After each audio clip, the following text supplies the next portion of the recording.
So I gotta suck up, 'cause you ain't gonna let up. The Park Church of Christ in Tulsa present Suit Up.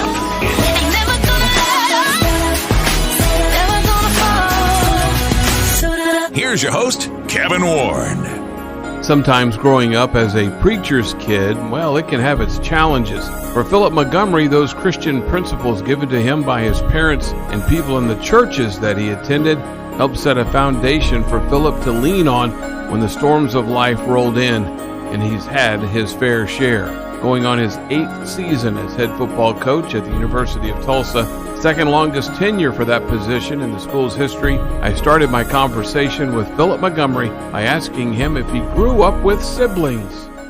Oh, yeah. We got a big family. So I have an older brother that's 8 years older than I am, a sister that's 4 years older than I am. There was a son in between my sister and I that didn't make it. Then I was born. I was kind of the makeup baby, if you will. And then I have a younger brother that is 19 months younger than I am. Okay. So always lots going on in the household. Absolutely. Okay, so you're the third of four. What happened? Was it a brother or a sister that didn't make? Now, didn't make it at birth, or didn't just? Yeah, only lived a few hours. Oh, okay. Yeah. Okay. And okay, so that would have been your older brother and sister would have been a part of that. Tell me about life growing up in Dallas, because that's where you were born. But I'm assuming you were born in Dallas, but you lived outside of Dallas. Do you have to go to Dallas to have the baby and then go back home? I think at that time, I think Dad was preaching at one of the South Dallas congregations, and I think he was more at that point kind of the youth minister, kind of minister in training, if you will. And then pretty quickly, I think we moved to Kaufman, which is just outside of Dallas too. But then at that point, it was pretty. Most of my memories start in Lake Jackson, which is south of Houston. Okay. And Dad was the full-time minister down there in Lake Jackson. All right. Now, I know that your dad still does some preaching. Oh, yeah. He's retired 3 times, but he keeps going back. Which is awesome. So has he been a preacher your entire life? He's not, quote unquote, full-time. When did he last preach full-time at a church?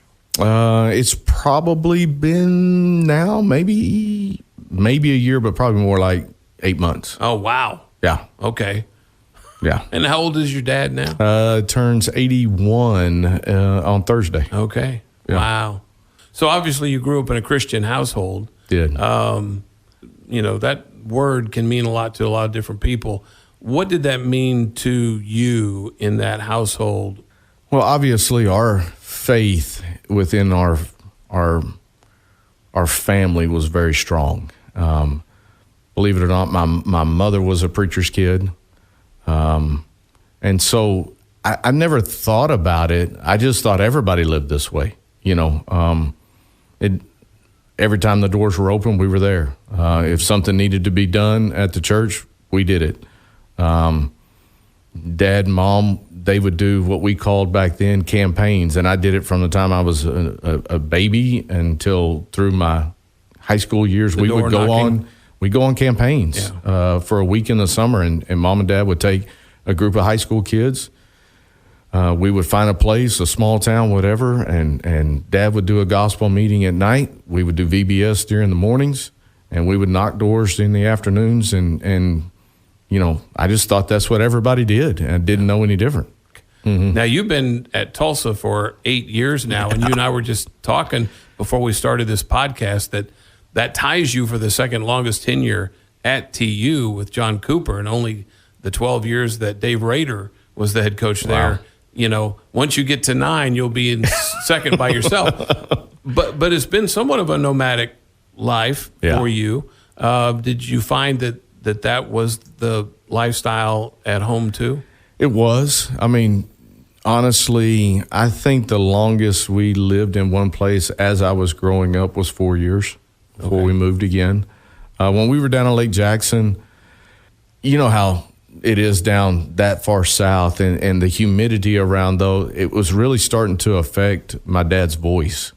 And the doctor at that time told him, hey, you need to get to a drier climate. So we actually leave the state of Texas. We go from Lake Jackson all the way out to Hobbs, New Mexico. Wow. And that's dry.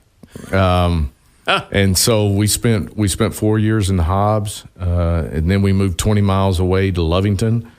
Had some really good times there. My oldest brother actually graduated from Lovington. And then we moved to Childress, which is up in the Panhandle. Mm-hmm. And then from Childress, we moved to Eastland, which I still refer to as my hometown. Yeah. So how old would you have been then when you were in New Mexico? So I was still, let's see,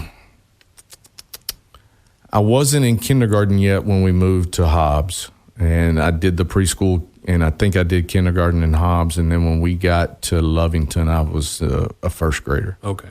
Something to that nature. So, and you and I know, Church of Christ, right? Yes. Okay. And I grew up Church of Christ as well. And of course, people don't know this, but we attend the same church here in Tulsa. You actually invited me, if you remember. You know what? I think I do remember that. Because my first day or so on the job, we came in. DT brought me up here, and I got on the radio at lunch, I think. And you said, hey, I hear you're part of the Church of Christ, or you're a member of the Church of Christ. Hey, and I came to Park. Park Plaza. Park Plaza at that point, that Sunday. So, as we know, sometimes preachers' kids are somewhat wild. Oh, come on now. Well, I'm just wondering. No, I fight that all the time. No, I fight that all the time. I'm not. Because people they raise their eyebrows. Oh, you're the wild preacher's kid. No, I was not the wild preacher's kid. Were one of your brothers or your sister? I would never put that stigma on them either. We lived in a pretty. As I look back on it, we were in a pretty strict home, and not that we were coddled, or I think it was really the opposite of that. We were still exposed to what was going on in the world, but our household was, we were going to toe the line, and that's what Dad expected of us. And, I thank him for it now. There's probably some times back then when I'm thinking, why does he got to be so hard on us? But, I think for him, he lost his dad when he was 5 years old. So he really never had that father figure, and his mom kind of had to fill both those roles. And, he wanted us to know what it takes to work, and we did a lot of that, but it really molded us to who I think all of my brothers and sisters are to this day. I grew up with a slight fear of my father, because of that strict and corporal punishment was, part of what happened in our household. I don't even call it corporal. That's just punishment. It's just what it was. I didn't know any different. Did you find sometimes that the home was too strict? I didn't know that much different. Now, obviously, as you get into high school and when it starts coming to curfews and things like that, and your friends are staying out much later and you're going home, you start like, well, I mean, it's just now starting to have fun, and now I got to go home. But, like for us, even, junior, senior year in high school, you're sitting there, well, Friday night you can go out and you might get to stay out till midnight, but you were going to shut it down definitely by then, because nothing good happens after midnight. I still tell my players that's true. But, when it came Saturday night, we were going to be home at 10:30 because we had church the next morning, and I don't want you sitting there tired and not awake and, doing all that in church, sitting over there nodding. Well, especially if your dad's preaching. Well, I've been called down from the pulpit before, so. Look, I know you grew up a big part of your childhood in Texas, and so football is going to be a part of it. When did you gravitate towards football, and did you play other sports too, and how good were you at some of those? Yeah, I actually, we played a lot of sports, and my family, my dad, my mom, everybody, we were a sports family, and we loved it. Whether that was, watching the Cowboys on Sunday, or, so many times we'd have kids over to the house, families over to the house, teenage things going on at the house. And as a little kid, you grow up and, we set up the volleyball net and we'd all go out and play volleyball. Or, for us, every Saturday was a work day at our house. So most of the time we lived out in the country, and so there's always jobs that need to get done. Yeah. And so Dad would get us up at 6. We'd all go out and work. We'd have red beans at lunch. I can tell you exactly what we ate every time. Home fries, all this, loved it. We would take a nap for an hour, and then we'd go out and finish whatever we needed to finish. And then when we finished that job, there was a family basketball game that happened. I mean, we poured our own concrete. Sometimes we played on the rock until we had enough funds to pour the slab for the concrete. We poured it. We would hang a basketball goal up on the side of the house, and we would play. And so we played a lot of basketball at our house. We played a lot of out in the pasture playing football, and we'd just get after each other. And so sports was always a big part of who we were as a family, and we had a lot of fun doing that. Did you play organized stuff as a youngster, Little League? So I played Little League. I played Little Dribblers, which was basketball at that time. I played soccer. Soccer in Texas? That was actually in New Mexico. And then, when we moved to Texas, back to Texas, when we moved to Childress, that was my 7th grade year. New Mexico, they don't start at football until 8th grade. In Texas, you started in 7th grade. So we actually moved, I want to say, it was somewhere midway through the summer. And so I didn't know any of the coaches, didn't know any of that. And so we moved up. We start school then. I played a little bit of summer baseball, so I got to meet a few guys that way that summer. But then we come in and football's starting. And so that's kind of where it kind of took off for me. Yeah. Now, did your older brother play football as well? Yeah, he was a football, basketball, track guy. Okay. And Mike, my oldest brother, he may be the best athlete of everybody. I mean, but he was a really good receiver, defensive back. He was their punter. I mean, he actually got opportunities. He got a scholarship offer at Arizona State to go punt. Wow. But he was a really good track guy. And back then, they were running the 300 intermediate hurdles. That was kind of his race. And he was running in the low 39s, high 38s. Wow. And so he could really pick them up and set them down. He ended up going to ACU, kind of did a little bit of both track and football, and ended up, kind of getting out of that part of it and kind of going a different direction. And your sister, was she athlete? She was as well? a basketball. Okay. Really more basketball. She did a little bit of track. But she was a scrappy little basketball player. She would throw elbows and butts and everything else. She had to. Yeah. With 3 brothers, she would have been a great football player. And as a kid, she was in all of our games. So she still is tough as nails. Yeah. When do you think, Philip, that belief in God was really, and that faith became your own as opposed to something that your parents gave you? You start. I remember where I got baptized and all of that. I was 10 years old. We were in Lovington, New Mexico when I was baptized and gave my life to Christ. And I remember that feeling and what I felt on that day. But you're still such an infant when it comes to really what is your faith and what is your commitment. Going on all these campaigns and having to really be able to, when people, you knock on a door and you got to be able to tell them about your faith and they start asking you questions and you having to be able to have a legitimate response and not being able to say, because that's what my dad said or that's what my teacher said. It's got to be genuine and you got to have some knowledge to what you're talking about. And so that helped me grow, right? But I think all of us, and I talk to our players about this now, I think all of us really take that step when you get to college. Mom's not there to get you up to go to church and make you go to church, and Dad's not there to get you up and make you go to church. This is your decision now.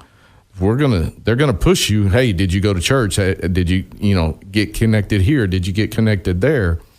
But that's when you really start deciding, Where is this path taking me, and what is my true commitment, faith. Where is that leading me? And I think when I got to college, that was a big, because I'd always been in a home where every time it's open, you're there. Yeah. And you never missed. And you're always scratching your head. Why on Sunday night is there not as many people here? I don't understand that. Where we all come. So there wasn't an option. No, there was never that option. In college, there is. But there is an option. And now you've got to, what is that relationship going to be? And how do I develop my own personal relationship with Christ and with God? And where is that going to take me? So let me ask you about college, because you mentioned that's kind of where you take that faith and make it your own. You went to Tarleton State. Was that your only option, and you were quarterback? Yeah, I was a quarterback, and then my last year I transitioned over and started at free safety. Okay. Why go to school there? You know, honestly, so I played a lot of sports in high school. I went to a small school, and believe it or not, my first love was basketball. I was a pretty good basketball player.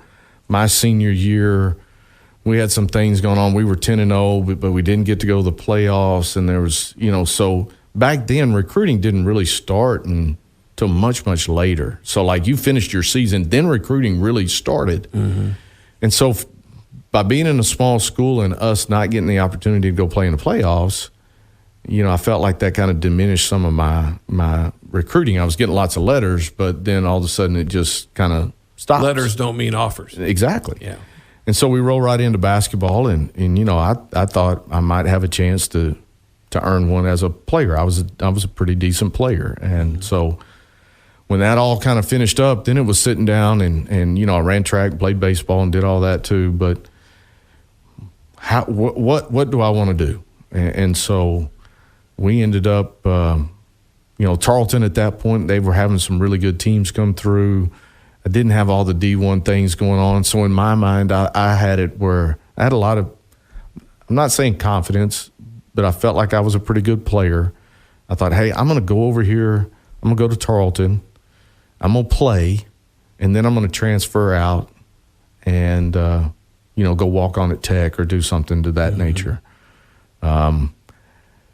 ACU was recruiting me, and it was a lot of the Lone Star Conference things. And I was the first child that didn't go to the ACU. My brother went to ACU. My sister went to Lubbock Christian. Okay. I was the first one to go to a state school. And so Dad and I sat down. We talked through that part of it, and this is where we decided that we were going to go. And it was closer to home, and all of that felt good. Yeah. Now, when did Ashley come into the picture? Yeah, so I was doing your wife. For the listeners out there, I'm talking about Philip Montgomery's wife, Ashley. When I was done playing, and I'd now been GAing at Tarleton. Okay. And I was doing my student teaching, and I was fortunate enough, because of GAing at the university, I was lucky enough that I got to do my student teaching in Stephenville. And so, to make a long story short, her cousin was in one of the 6th grade classes that I was student teaching for. You know the field days that you have in elementary where they all go out and it's you have this race and that race. Okay, so she got sick. She had been at the University of Texas. She got sick and had to come home. She got that sick and had to come home and drop out that semester. She was there watching her cousin. All the little 6th grade girls said, hey, you need to meet my cousin, blah, blah, blah. And so I met her at that field day. That weekend, I went and played in the state softball tournament. You know how college is. And then we kind of connected the next week. And believe it or not, that was in April, and I married her in December. That's how quick it was. So you knew something right off. So, and it was funny. We really started kind of diving into that summer, and I got an opportunity. My old high school head coach was a head coach out in East Texas at a really small school, and he offered me a job. And I knew I was at that point with Ashley where this is who I want my wife to be, and I want us to build a life together. Me moving all the way to East Texas, we need to have these conversations before this happens, because I'm not going to take that job if we're not doing this, because I was making $100 a month as a GA. You know, I mean, I can't support a wife on $100 a month. So Right. I'm going to take this job because of where our relationship is going. And I want to be able to provide for my family in that sense. So that's kind of where that started. Now, was she a Christian already? So she had not been baptized at that point. Okay. She had gone to church with her family, her aunts and her uncles, mostly to the Baptist church there in town. So she'd been around religion and church, Christianity, if you will.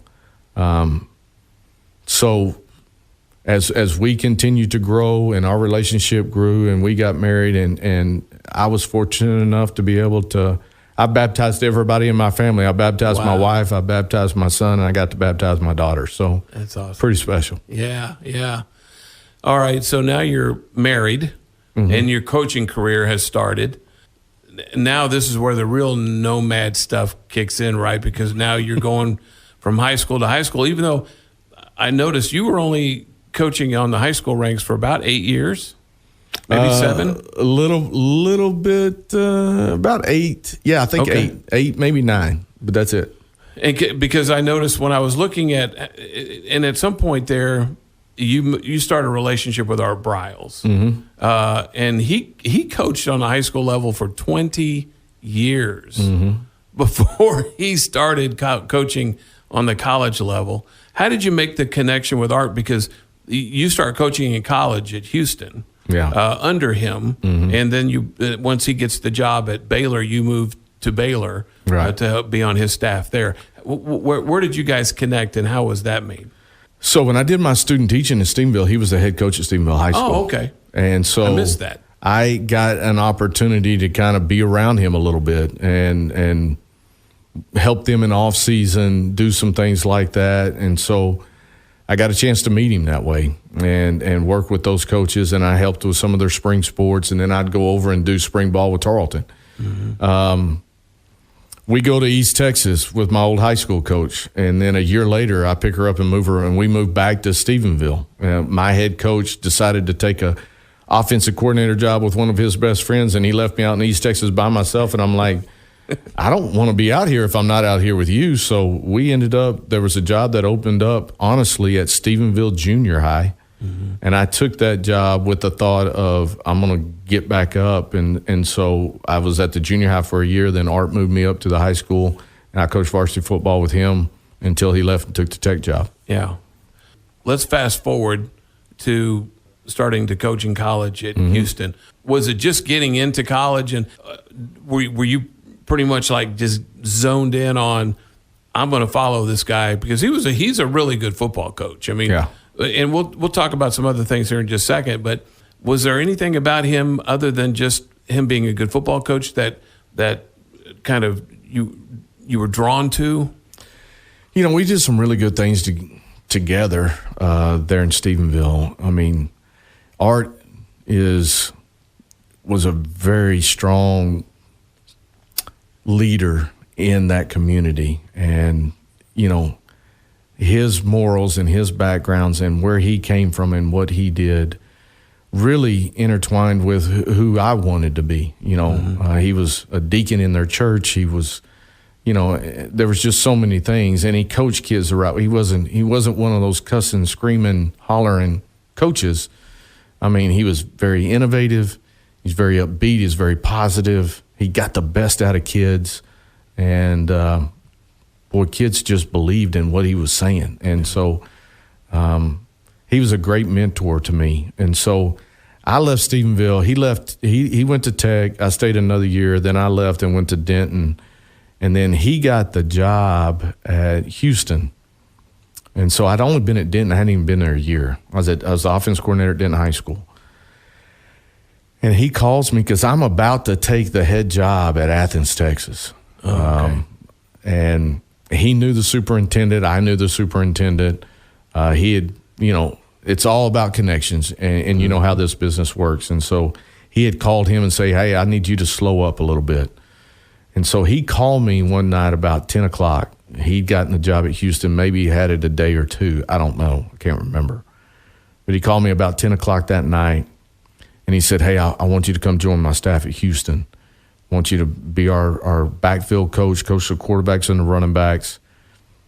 And I was like, well, at that point, to be honest, when I left Tarleton as a GA, I said, I'm done coaching college. I'm going to be a high school football coach, and that was my dream, and I was good with that. That's all I wanted.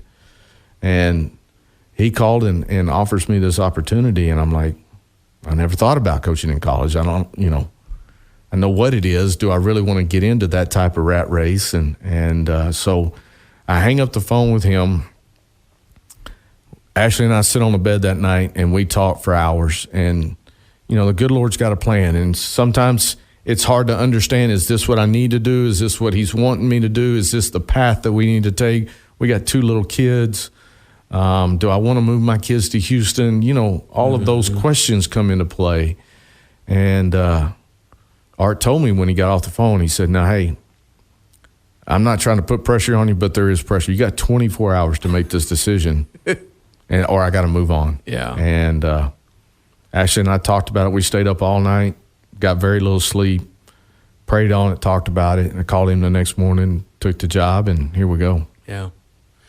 I would think, because I've got men who have mentored me too in life, who I know are just good, solid men, and then things happen. And I would think it's just got to be crushing for you to see how Art Briles has been treated lately.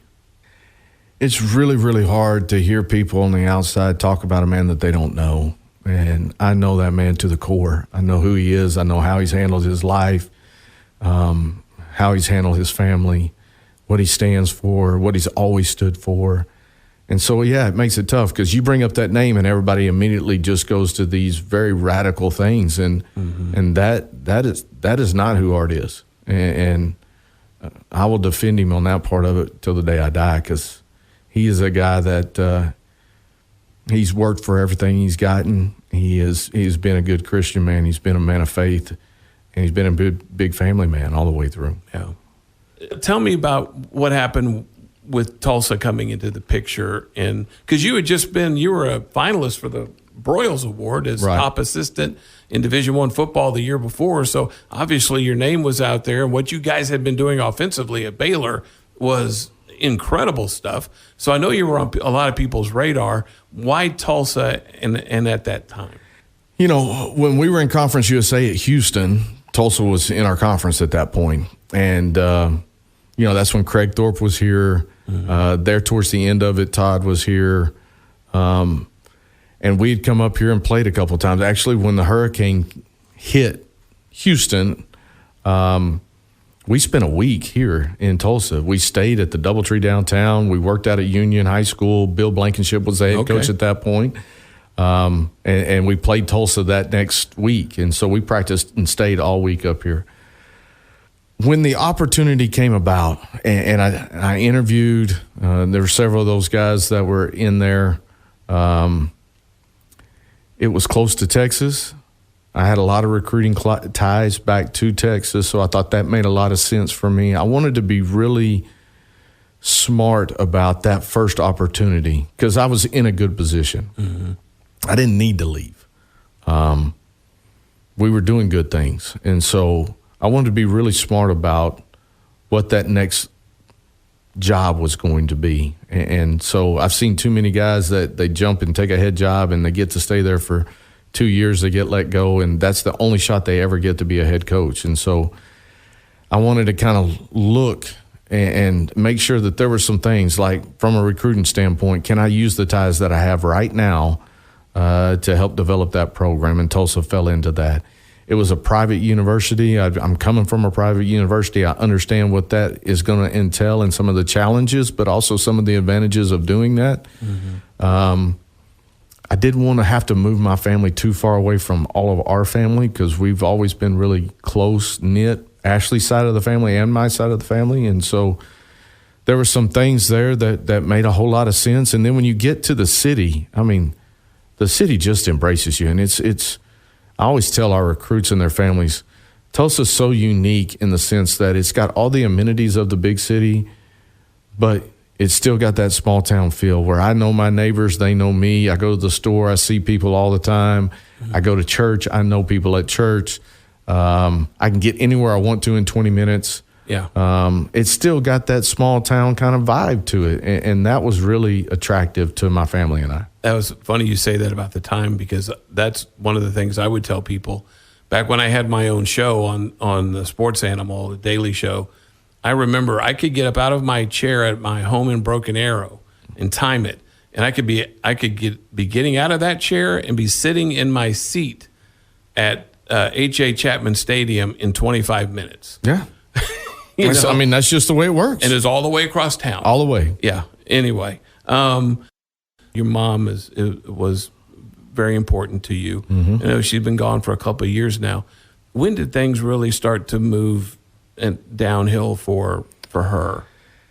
You know, we started seeing signs of it when we were still in Waco, but they were smaller signs and not too hard to handle at that point. After we had moved up here, you could see it starting to decrease, and so much more of that had to fall upon my dad. And, you know, being a caregiver is an unbelievable task. But, you know,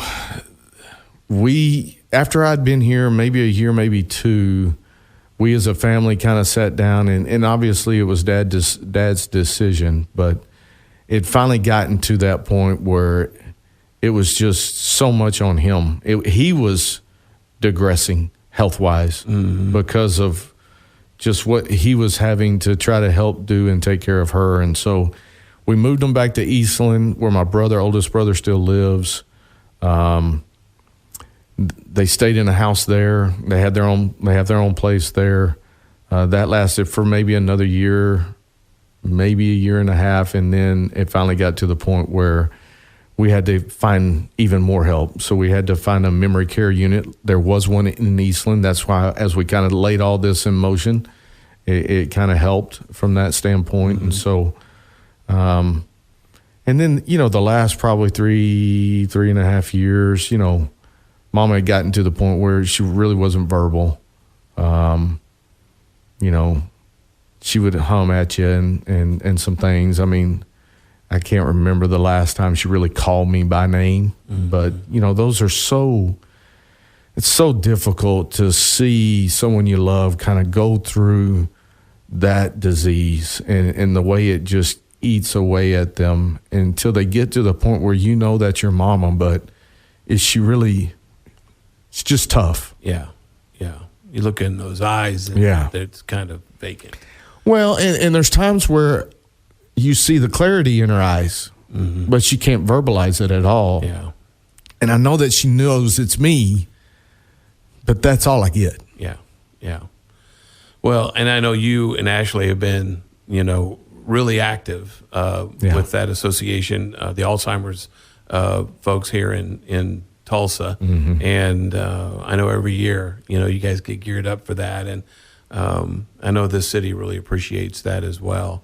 So in wrapping this up, if you were to, you know, see young Philip, maybe 10-year-old Philip in New Mexico, and you were to give him some direction on what was about to come, you know, would there be anything different that you might tell him to beware of and to look out for?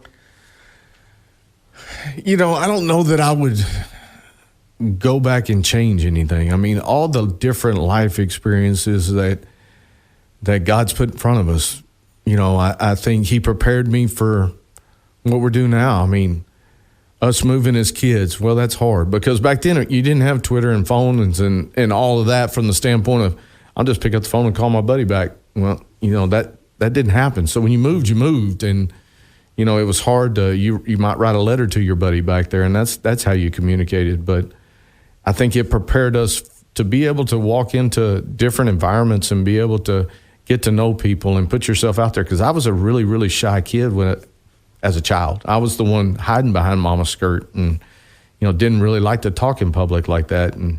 And so those experiences helped me grow and put me in places of leadership, whether that was leading singing at church or praying at church or being a part of communion or whatever that might be. And so those different opportunities help form who I am today. Some of the different struggles that we had, whether that was sports related or family related or what those might be, those challenges that we can all learn from.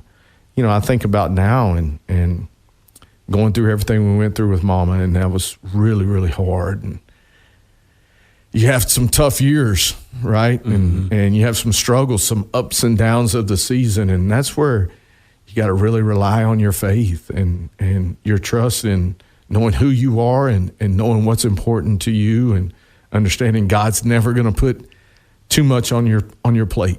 He's going to give you what you can handle. He's going to test you through it. Yeah.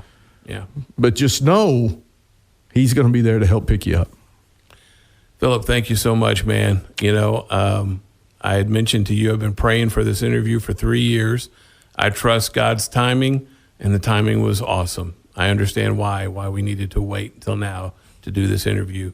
Thank you so much, man. I appreciate you, brother. Hey, thanks for having me on, and man, just love what you do and how you do it.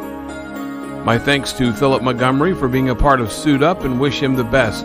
Over the last 5 seasons at Tulsa, his teams have won 2, 3, 4, 6, and 7 games. We hope he gets to at least 8 this season. You can hear more interviews just like this one on the website suitup611.com.